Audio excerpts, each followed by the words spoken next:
बिस्मिल्लाहिर्रहमानिर्रहीम। अस्सलाम वालेकुम व्यूअर्स। अडोब फोटोशॉप की क्लास नंबर 4 के अंदर आज हम कुछ मज़ीद सिलेक्शन टूल्स के बारे में डिस्कस करेंगे। जिस तरह हमने क्लास 3 के अंदर कुछ सिलेक्शन टूल के बारे में डिस्कस किया, सेम इसी तरह क्लास 4 के अंदर भी हम कुछ सिलेक्शन टूल्स के बारे में डिस्कस करेंगे। तो चलिए वीडियो को स्टार्ट करते हैं।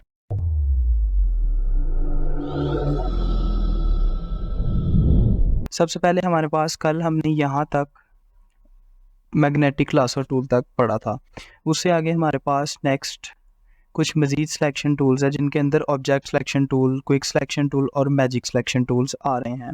अब ये जो सिलेक्शन टूल हैं ये किस तरह वर्क करते हैं आज की वीडियो के अंदर हम ये देखेंगे।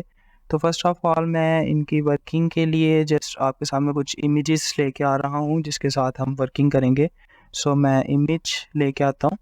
मेरे पास यहाँ पे कुछ इमेजेस हैं। मैंने आपको लास्ट क्लास में भी बताया कि ये जो इमेजेस हैं ये हाई रेजोल्यूशन इमेजेस हैं और मैं इन सब इमेजेस को unsplash.com वेबसाइट से डाउनलोड कर रहा हूँ। अगर आपको भी ये इमेजेस चाहिए तो आप वहाँ से जाके डाउनलोड कर सकते हैं। सो मैं इस इमेज को ड्रैग करके फोटोशॉप के अंदर यहाँ पे ओपन करूँगा। ठीक है, उसके बाद मेरे पास ये इमेज है। सबसे पहले इसके ऊपर ना एक ऑब्जेक्ट है। अगर मुझे इस इमेज के ऊपर से इस ऑब्जेक्ट को सिलेक्ट करके इसका बैकग्राउंड रिमूव करना है, कल की क्लास में जब मैंने आपको मैग्नेटिक लासो टूल के बारे में बताया तो आप उस टूल को यूज़ करते हुए इजीली इस इमेज के अंदर से भी ऑब्जेक्ट निकाल सकते हैं और बैकग्राउंड रिमूव कर सकते हैं। लेकिन आज की क्लास के अंदर मैंने आपको कुछ नेक्स्ट सिलेक्शन के बारे में बताना है, मज़ीद सिलेक्शन, कुछ नई सिलेक्शंस के बारे में बताना है। तो मैं यहाँ पे सबसे पहले स्टार्ट करूँगा ऑब्जेक्ट सिलेक्शन टूल के साथ। मैंने जैसे ये पिक किया तो मेरी स्क्रीन के ऊपर इस वक्त जो इमेज है इसके अंदर एक ऑब्जेक्ट है। ठीक है, सो ऑब्जेक्ट को सिलेक्ट करने के लिए मेरे पास प्रॉपर्टी बार में अगर आप देखें तो सेम चीज़ है। यहाँ पे सिलेक्ट सब्जेक्ट का ऑप्शन भी है। अगर आप ये काम मैनुअल नहीं करना चाह रहे, आप ऑटो में करना चाह रहे हैं, तो आप जस्ट सिलेक्ट सब्जेक्ट के ऊपर क्लिक करेंगे तो ये कुछ लोड होगा और उसके बाद ये आपका ऑब्जेक्ट सेलेक्ट कर लेगा। सेम इसी तरह से आप कीबोर्ड से शॉर्टकट की यूज़ करेंगे कंट्रोल जे और ये आपके पास लेयर के ऊपर आ जाएगा। सिंपल, बहुत ही आसान सा तरीका मैंने आपको एक्सप्लेन किया। अगेन मैं कंट्रोल जेड करके इस लेयर को रिमूव कर रहा हूँ। अगेन देखिए, अब मैंने आपको बताया कि आप सेलेक्ट सब्जेक्ट पे क्लिक करेंगे तो ये सिलेक्ट हो जाएगा। अब अगर मैं यहाँ पे मैनुअल काम करना चाहूँ, मेरे पास कुछ मोड्स हैं। यहाँ पे 2 मोड्स आ रहे हैं, एक रेक्टेंगल और एक लासो। मैंने रेक्टेंगल पे किया, मैंने क्लिक करके इस ऑब्जेक्ट के इर्द गिर्द ड्रैग करके एक बॉक्स लगाया और ये लोड होने के बाद इसने इस बॉक्स के अंदर ऑब्जेक्ट को वेरीफाई किया और सेलेक्ट कर लिया। अगर मैं आपको जूम करके दिखाऊं तो यहाँ पे कुछ डिफरेंस रह जाएंगे। यहाँ पे ये जो कॉर्नर्स हैं यहाँ पे कुछ डिफरेंस रह गया है कि यहाँ से जो वाइट एरिया था इसने उसको सिलेक्ट नहीं किया। तो आप अगर इसको देखें, ये देखें यहाँ पे, उसके बाद यहाँ पे भी कुछ एरिया रह गया है। तो ये एरिया इसने सेलेक्ट नहीं किया जब मैंने एक रेक्टेंगल की मदद से इसकी सिलेक्शन बनाई। अदरवाइज अगेन मैं सेलेक्ट सब्जेक्ट के ऊपर जा रहा हूँ। बेसिकली दोनों को करने का मकसद ये है कि आपको रिजल्ट्स वेरीफाई हो जाएं कि कौन सा रिजल्ट सबसे बेहतर है। अब अगर इसको जूम करें तो यहाँ से इसने काफ़ी हद तक बेहतर सिलेक्शन की, उसके बाद यहाँ पे थोड़ा सा फ़र्क रह गया। अब ये जो डिफरेंस रह गया इस तरह, ये क्यों रह गया, इसकी वजह ये है कि बैकग्राउंड पे जो आपका कलर है वो भी पिंकिश टाइप है और आपका ये जो कलर है ये वाइट शेड का, ये भी थोड़ी सी पिंक शेड दे रहा है। तो जब फोटोशॉप ऑटोमेटिकली वर्क करता है तो वो कुछ चीज़ों को वेरीफाई करते हुए गलती भी कर देता है और वो आपके कलर्स के अंदर डिफरेंस को सही तरीके से रीड नहीं कर पाता। सो अभी आपके सामने ये था, मैंने आपको क्या कंट्रोल जे करेंगे तो आप नई लेयर के ऊपर चले जाएंगे इस तरह से। लेकिन ये जो चीज़ खराब नज़र आ रही है ये आपको खुद ही इसको मैनुअली करेक्ट करना पड़ेगा। उसके बाद अगर आप इसको करेक्ट करना चाह रहे हैं तो आपके पास सबसे बेहतर ऑप्शन है मैग्नेटिक लासो टूल का, आप उसके साथ इसको करेक्ट कर सकते हैं। मैंने आपको मोड के अंदर से रेक्टेंगल के साथ बताया कि आप किस तरह सिलेक्शन बिल्ड कर सकते हैं। अगेन मैं इसी पे जाके यहाँ से अब लासो टूल पिक करूँगा। लासो टूल आपको पता है कस्टम सिलेक्शन, सो मैं यहाँ पे राउंड करते हुए ऑब्जेक्ट के इर्द गिर्द एक सिलेक्शन बिल्ड करूँगा इस तरह से।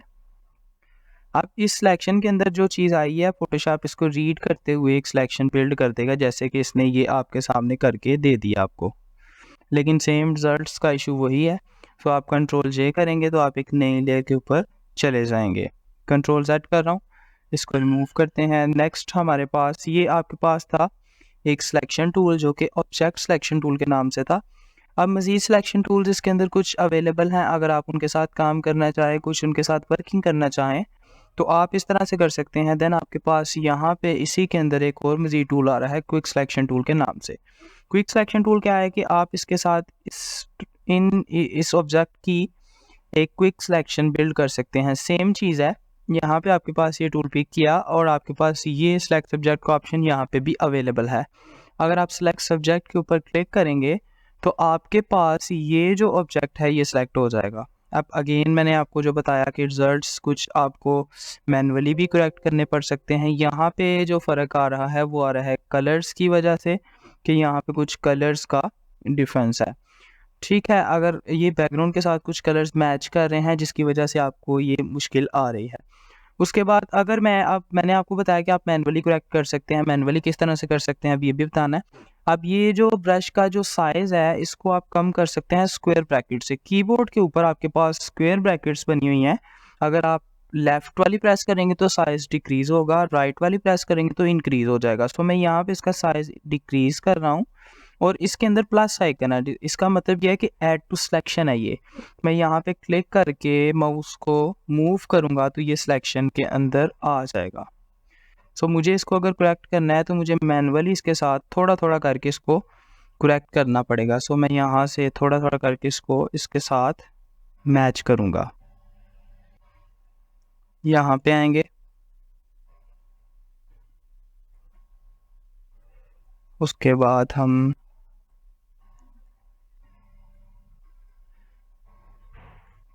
अब यहाँ से अगर सिलेक्शन को बिल्ड करते हुए ये चीज़ आपसे हो जाती है कि सिलेक्शन आउटसाइड पे चली गई है, तो अब आप इसको सब्ट्रैक्ट भी कर सकते हैं। आपके पास यहाँ पे सब्ट्रैक्ट सिलेक्शन का ऑप्शन है, यहाँ पे प्रॉपर्टी बार के अंदर अगर आप कीबोर्ड से आल्ट होल्ड करके इसको ड्रैग करेंगे तब भी आप इसके अंदर से इसको सब्ट्रैक्ट कर सकते हैं, जैसे कि मैंने अभी आपके सामने किया। अब आप यहाँ से इसको ऐड टू सिलेक्शन अगेन करके यहाँ से चेंज कर सकते हैं, जहाँ से आपसे थोड़ा सा गलत हो जाए वहाँ पे आल्ट होल्ड करने के साथ आप उसको क्लियर कर सकते हैं। सो इसी तरह आप मज़ीद डिटेल्स के अंदर जब जाएंगे तो ये चीज़ आपके सामने इस तरह से आएगी। कंट्रोल जे करने के बाद ये एक नई लेयर के ऊपर चला जाएगा बिल्कुल इस तरह से। और अगर हम यहाँ पे इसको अब जूम करके देखें तो ये काफ़ी हद तक बेहतर हो चुका है पहले की निस्बत। ठीक है जी, ये आपके पास था क्विक सिलेक्शन टूल, जो कि सबसे आसान टूल भी कहलाया जाता है। इससे आप बिल्कुल आसानी से सिलेक्शन को बिल्ड कर सकते हैं, जैसे मैंने सिलेक्ट सब्जेक्ट किया। उसके बाद अगर मैं इसको रिमूव करूं और अगेन मैं अब इसके साथ मैनुअल वर्किंग दिखाऊं, ये जो सिलेक्ट सब्जेक्ट का ऑप्शन था ये ऑटोमेटिक ऑप्शन था, आपने जस्ट क्लिक किया और उसने चेंज कर दिया। अब अगर मैं इसके साथ मैनुअल वर्किंग करना चाहूँ तो मैं इसको इस ऑब्जेक्ट के ऊपर क्लिक करूँगा, क्लिक करके माउस को साथ साथ ड्रैग करूँगा तो ये सिलेक्शन को बिल्ड करता जाएगा बिल्कुल इस तरह से। और यहाँ पे ला के मैंने एक सिलेक्शन बना दी टोटल, ये मेरे पास एक सिलेक्शन बिल्ड होगी। अब जो इसके जो कॉर्नर्स हैं उनको मुझे खुद इसको नीट करना पड़ेगा, जैसे कि हम अभी मैंने थोड़ी देर पहले आपको करके दिखाया। ये आपके पास है मैनुअल सिलेक्शन को बिल्ड करने का तरीका। अगर आप कीबोर्ड से कंट्रोल जे प्रेस करेंगे तो ये आपके पास एक नई लेयर बना देगा। नई लेयर बनाएगा तो आप ये नई लेयर पे शिफ्ट हो जाएगा कंट्रोल जे प्रेस करने से। अगेन इसको हम यहाँ पे रखेंगे, इसको हम क्लोज करते हैं तो आपके सामने एक ऑब्जेक्ट बिल्कुल क्लियरली सिलेक्ट हो चुका है। अब इसकी एग्जांपल मैं एक और इमेज के ऊपर आपको देना चाहूँगा कि जैसे मेरे पास ये एक इमेज है, मैं इसको यहाँ पे लेके आया फोटोशॉप के अंदर। आप कंट्रोल ओ प्रेस करेंगे तब भी इमेज ओपन का ऑप्शन आपको दे देगा। अब ये इमेज है, इसके अंदर ये ऑब्जेक्ट है, मुझे इसको सेलेक्ट करना है। मैं सेलेक्ट सब्जेक्ट पे क्लिक कर रहा हूँ सिंपल, तो ये इसको रीड करने के बाद क्लियरली एक सिलेक्शन को बिल्ड करके दे देगा। अगर मैं यहाँ पे जूम करूँ तो मेरे पास ये बिल्कुल ही क्लियर सिलेक्शन बन चुकी है आपके सामने। कंट्रोल जे करेंगे नई लेयर पे चला जाएगा और ये मेरे पास। ठीक है, आप इसके साथ भी एक सिलेक्शन को इजीली बिल्ड कर सकते हैं। और अगर आप ये काम मैनुअली करना चाह रहे हैं तो आप जस्ट इसके ऊपर इस तरह से ड्रैग करेंगे माउस व्हील को। ठीक है, माउस के साथ आप इसके ऊपर क्लिक करके ड्रैग करेंगे तो आपके पास ये एक ऑब्जेक्ट इस तरह से सिलेक्ट हो जाएगा। कंट्रोल जे करने से नई लेयर पे शिफ्ट हो जाएगा। ये आपके पास है जी क्विक सिलेक्शन। मैं इसको रिमूव कर रहा हूँ। देन मेरे पास जो आज की क्लास का और सिलेक्शन का लास्ट टूल है मैं आपको वो एक्सप्लेन करूँगा।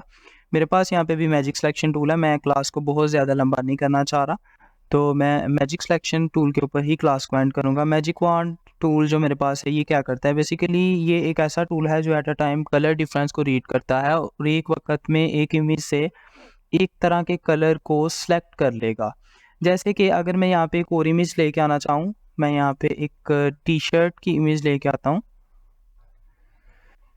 ये इमेज मैंने यहाँ पे रखी और इस इमेज के अंदर एक टी शर्ट है।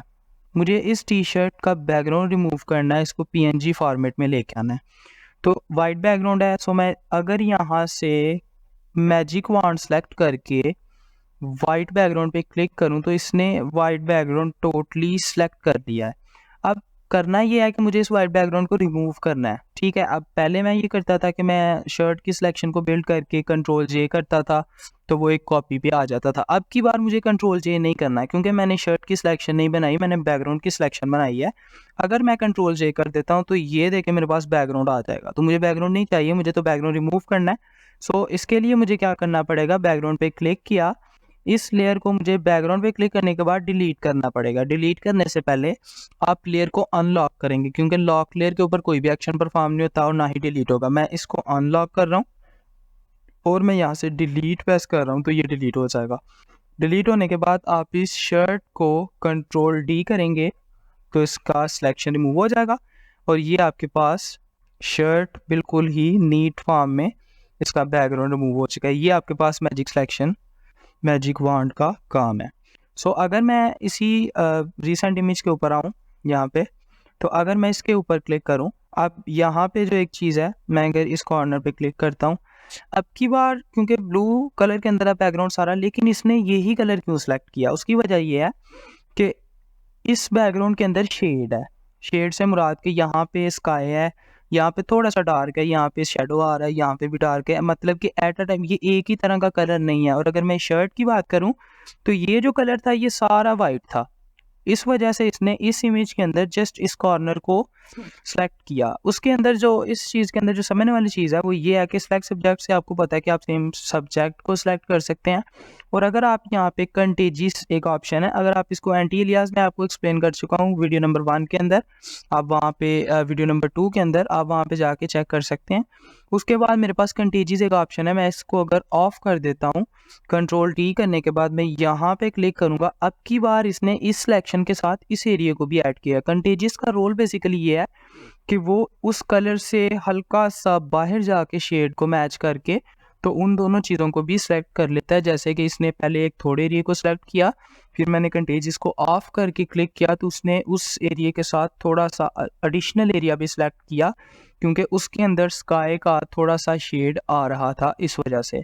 तो कंटेजियस को बंद करने से आप इस इमेज के अंदर से मिलते जुलते कलर्स को मज़ीद बारीकी के साथ सेलेक्ट कर सकते हैं, लेकिन मैं आपको ये सजेस्ट करूँगा कि आप कंटेजियस को ऑन रखें क्योंकि सम टाइम इस तरह होता है कि कुछ शेड ऑब्जेक्ट के अंदर भी आ रही होती है और जिसकी वजह से आप ऑब्जेक्ट्स का कुछ हिस्सा भी ख़राब कर सकते हैं। तो इस वजह से बेहतर ये है कि आप इमेज की जो सिलेक्शन है उसको आउटसाइडर में रखें और कंटेजियस को बंद रखें, कंटेजियस को ऑन रखें ताकि आपको कोई भी सिलेक्शन के अंदर मसला ना हो। सो ये थी आज की क्लास जिसके अंदर मैंने आपको कुछ सिलेक्शन टूल्स के बारे में एक्सप्लेन किया। इंशाल्लाह नेक्स्ट क्लास के अंदर हम मज़ीद टूल्स के साथ मिलते हैं, तब तक के लिए अल्लाह हाफिज़।